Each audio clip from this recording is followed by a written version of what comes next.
Excellences, Monsieur le Président de la République de Guinée-Bissau, chers frères, Madame la Première Dame, Messieurs le chef d'État et de gouvernement, Mesdames, Messieurs, permettez-moi d'adresser un grand merci au président Umaro Sissoco Embalo, président de la République de la Guinée-Bissau, peuple bissau-guinéen, pour l'accueil combien chaleureux qui a été réservé à la délégation qui m'accompagne dans ce beau pays à moi-même.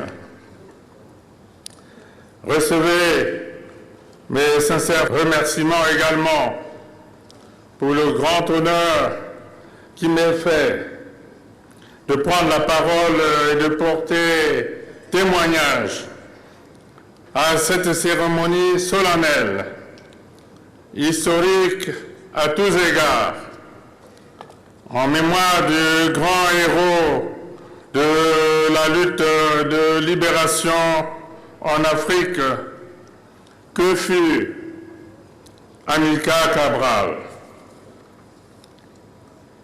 Aux candidats à la gloire et aux prétendants à l'immortalité, un grand sage disait, je cite, « Considère qu'il est dans ta main de vivre éternellement.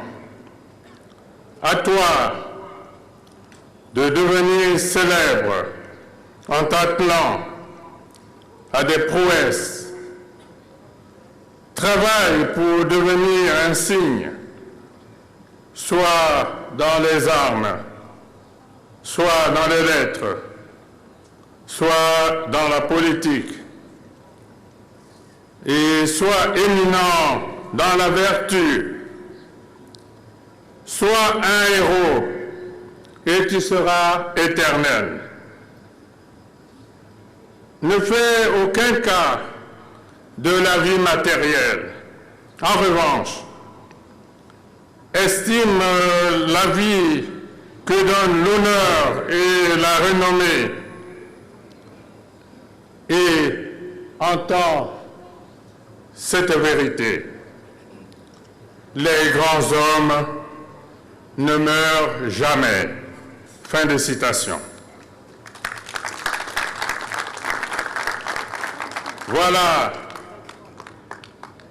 mesdames et messieurs, pourquoi nous nous retrouvons ce jour et en ce lieu pour magnifier le souvenir d'Amilcar Cabral, digne fils de ce beau pays d'Afrique qui,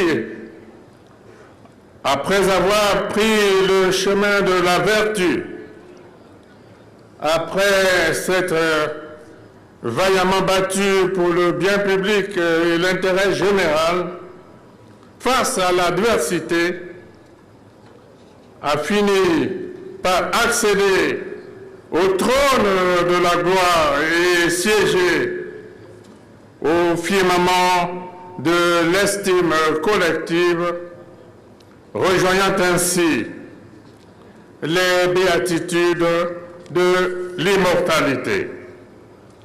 Il faut dire que depuis la fin de la Seconde Guerre mondiale, les empires coloniaux français et britanniques sont ébranlés. Ils vont être progressivement démantelés. L'ONU devient une tribune puissante pour tous les moments de libération dans les pays encore sous domination coloniale. Nommé directeur du Centre expérimental agricole de Bissau, Amilcar Cabral, dont la biographie des années de jeunesse est largement connue ici, acquiert une connaissance approfondie de son pays et tisse de précieux liens avec sa population. Il s'imprègne avec assiduité de la structure socio-économique de la colonie qu'il a vu naître, la Guinée-Bissau. C'est à la même époque que Cabral s'intéresse aux idées du panafricanisme dans le sillage de Kwame Nkrumah. Mais il se passionne aussi pour la poésie de Léopold Sédar Senghor et débat avec ses camarades de lutte du concept de négritude forgé par le Martiniquais Aimé Césaire, dont le poète sénégalais est l'ami intime. Les autorités coloniales portugaises le trouvent suspect, voire dangereux, ce qui le contraint par précaution à s'exiler en Angola, où très vite il entre en contact avec le mouvement nationaliste local au sein duquel se dessinent déjà trois factions rivales, le MPLA, l'UNITA et le FNLA, qui domineront plus tard la scène politique angolaise. Revenu en Guinée-Bissau,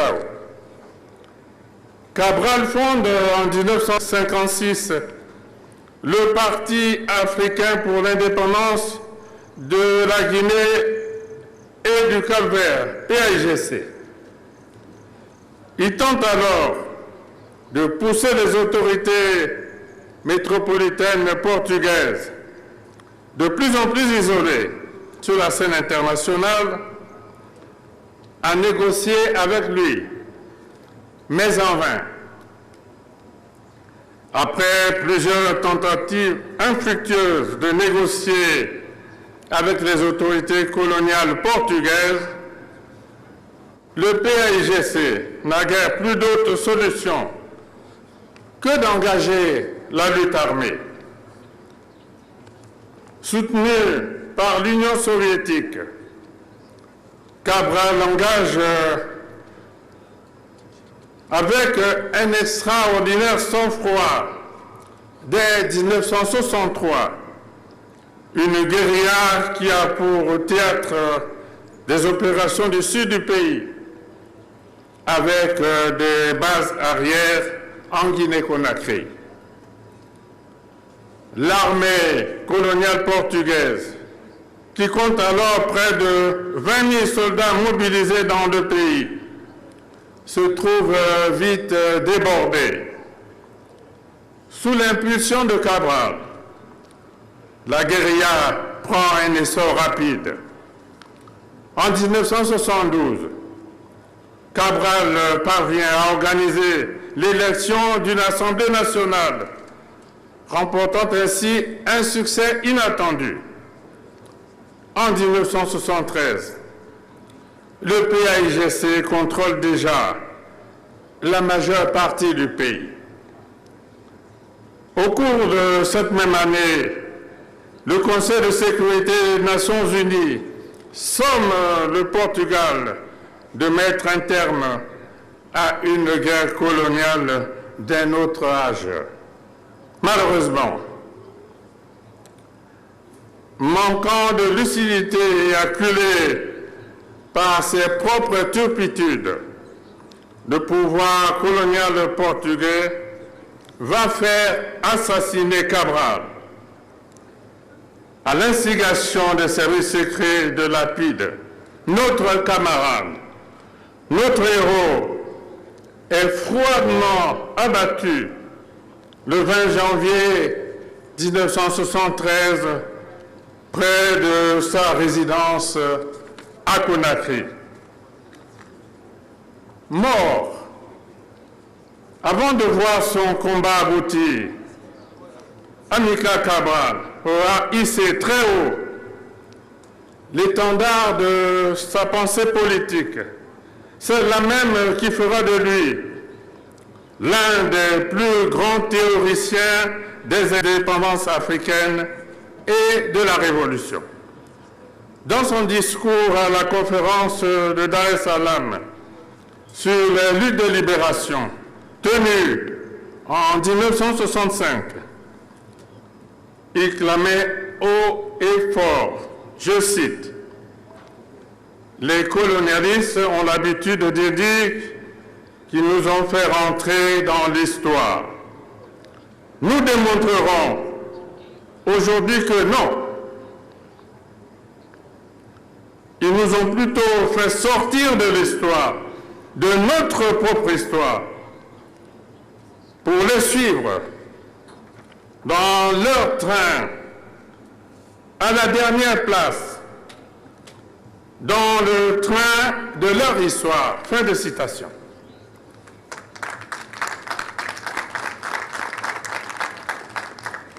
Dans L'arme de la théorie, un recueil de discours paru en 1975, après son lâche assassinat, on peut aussi lire ces mots qui mettent en évidence sa foi dans le panafricanisme. Personne ne peut douter, parmi notre peuple, comme chez tout autre peuple africain, que cette guerre de libération nationale dans laquelle nous sommes engagés n'appartienne à l'Afrique tout entière. Fin de citation. Le nom d'Amilcar Cabral restera gravé à jamais et en termes d'or sur le fronton du panthéon des dignes fils de notre continent qui ont payé au prix du sang leur engagement anticolonialiste. En le disant, j'ai une pensée émue pour Eduardo Mondlane, premier président du Frélimo, assassiné en 1969.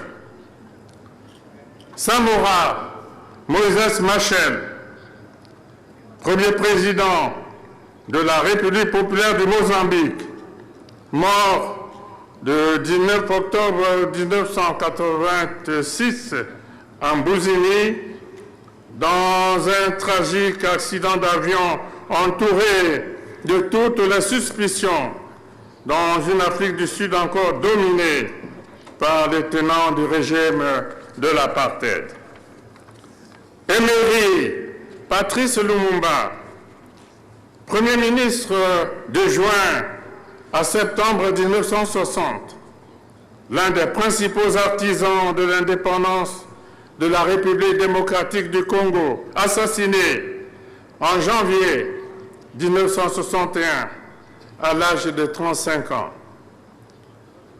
Odja Yenda et Steve Biko, tous deux valeureux combattants de la liberté et martyrs du sang versé. Marien Ngouabi, président de la République populaire du Congo, mon pays, assassiné le 18 mars 1977.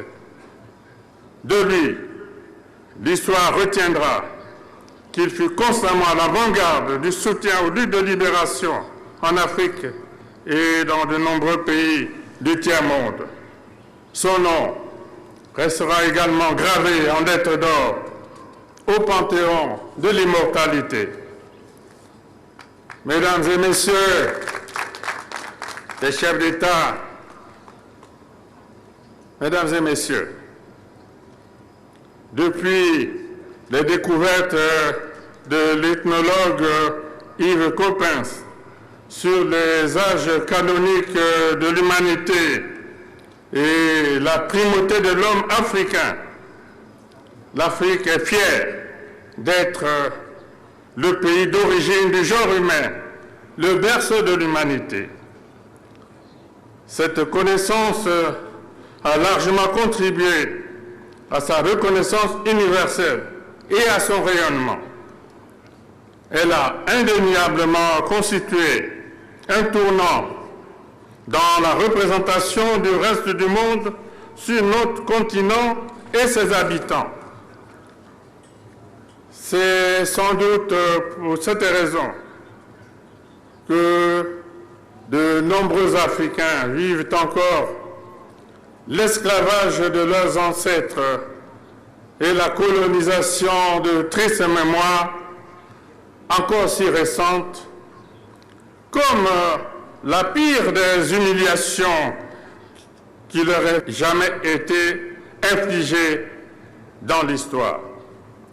Et c'est précisément pour laver cet affront devant l'histoire et pour rétablir l'honneur bafoué des peuples de cette partie du monde que certains dignes fils du continent, comme Amilcar Cabral, ont versé leur sang après avoir porté haut le glaive du génie de la liberté.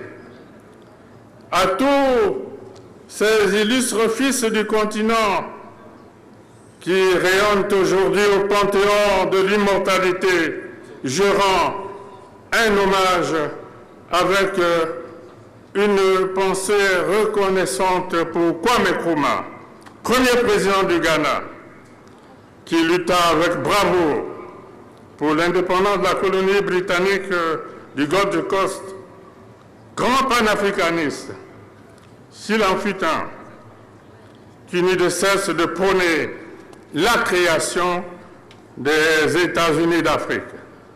Kenneth Kaunda, ancien président de la Zambie, père de l'indépendance de ce pays. Ahmed Sékou Touré, seul dirigeant nationaliste africain à avoir dit non en 1958 au référendum sur la communauté franco-africaine proposé par le général de Gaulle.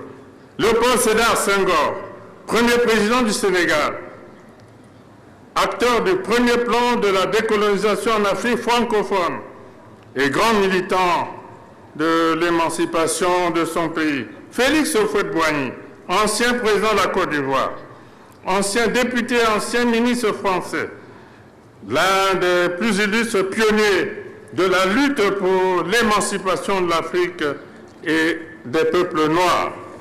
Modibo Keïta, premier vice-président africain de l'Assemblée nationale française, homme visionnaire qui proclama l'indépendance de l'ancien Soudan français, devenu par la suite République du Mali.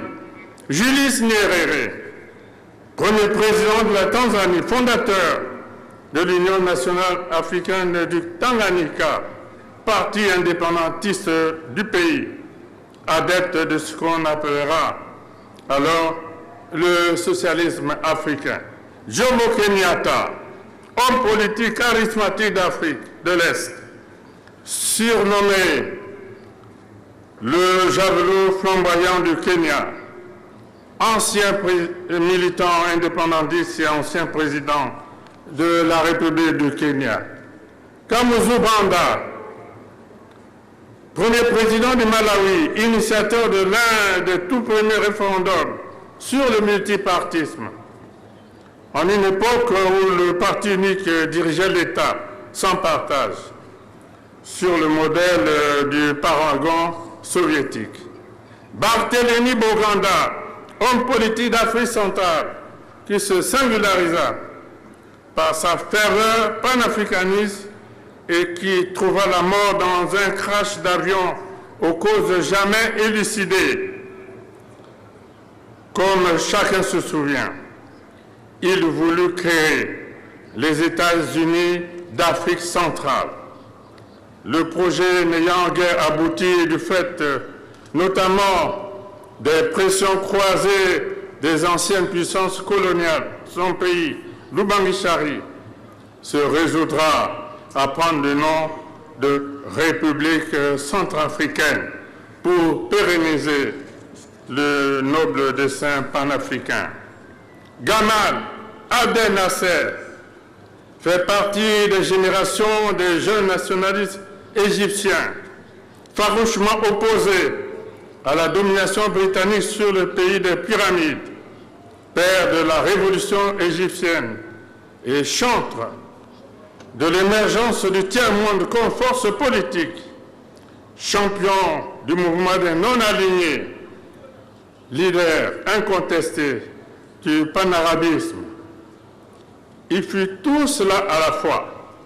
On lui doit la courageuse nationalisation du canal de Suez, le roi Mohamed V du Maroc, principal soutien à partir de 1944 du mouvement indépendantiste marocain, l'Iskilaf. Il s'opposa avec beaucoup de détermination à la poursuite de la domination espagnole sur son pays, déposé par les autorités françaises le 20 août 1953. Il fut contraint à l'exil, d'abord en Corse, puis à Madagascar, jusqu'en novembre 1955. Dans son pays, le Maroc ami, il est considéré comme le père de la nation et vénéré pour avoir initié la modernité dont les Marocains sont aujourd'hui si fiers. Ahmed Ben Bella, combattant de la grande épopée de l'indépendance algérienne, ancien président de la République algérienne démocratique et populaire, qui est entré dans l'histoire comme l'une des figures les plus emblématiques du XXe siècle. Antonio Agostinho Neto, ancien président de la République d'Angola et président du mouvement populaire de Angola, MPLA, très connu ici en Guinée-Bissau. Il fut arraché à la vie alors qu'il commençait à peine à poser les jalons du nouvel État angolais. Nelson Mandela, ancien président de la République d'Afrique du Sud, leader de l'ANC et grand militant anti-apartheid. Tous les hommes de tous les continents se souviennent et se souviendront qu'il passa 27 longues années en prison sans jamais plier l'échine face à la minorité blanche, arrogante, haineuse et cruelle.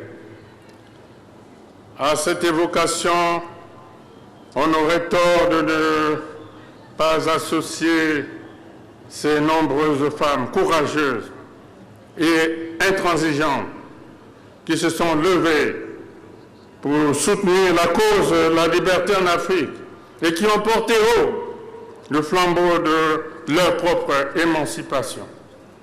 Sans être exhaustif, on peut retenir parmi ces femmes Tipa Vita, prophétesse et femme d'influence au sein du Royaume Congo, personnalité politique déterminée, opposée à l'oppression coloniale portugaise, figure emblématique de la résistance féminine.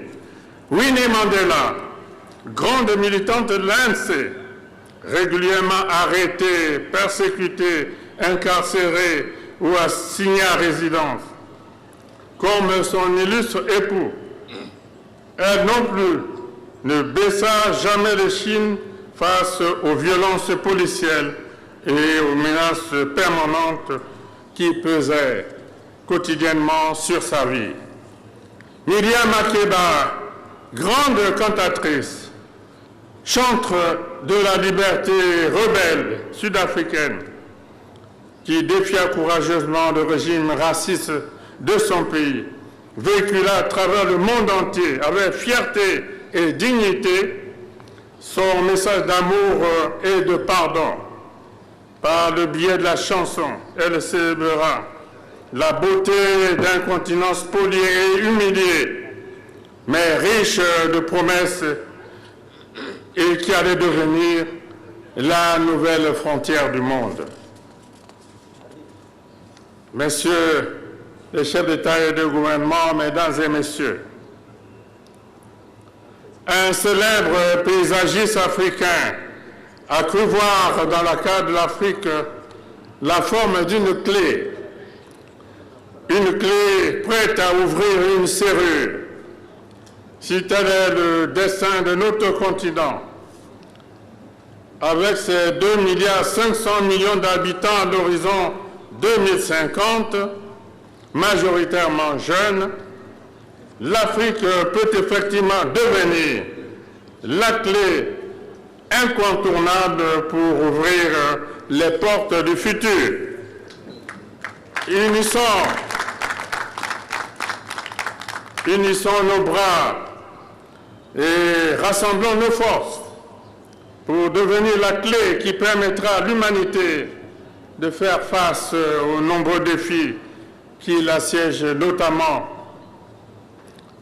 grâce aux innombrables bras valides de notre jeunesse, grâce aux innombrables richesses de notre sol et de notre sous-sol, grâce à ces nombreux cours d'eau qui sillonnent notre continent, le Nil étant le plus long fleuve du monde et le Congo étant le deuxième par son puissant débit, grâce à nos forêts luxuriantes, sources d'air pur et oxygéné, et grâce à notre extraordinaire biodiversité, autant d'atouts essentiels à la lutte contre les changements climatiques qui nous préoccupent tant aujourd'hui. Comme les pères des indépendances africaines, comme les combattants de la liberté, comme tous nos héros immortels, comme Amilcar Cabral. Levons-nous à notre tour pour porter aux yeux du monde la dignité de l'Afrique. Soyons les dignes et fidèles dépositaires de notre héritage, l'héritage de nos anciens. Célébrons avec fierté le temps de l'Afrique. Vive le centenaire d'Amilcar Cabral, héros national bissau-guinéen et figure emblématique de la lutte de libération en Afrique. Vive l'Afrique éternelle, je vous remercie. Muito obrigado.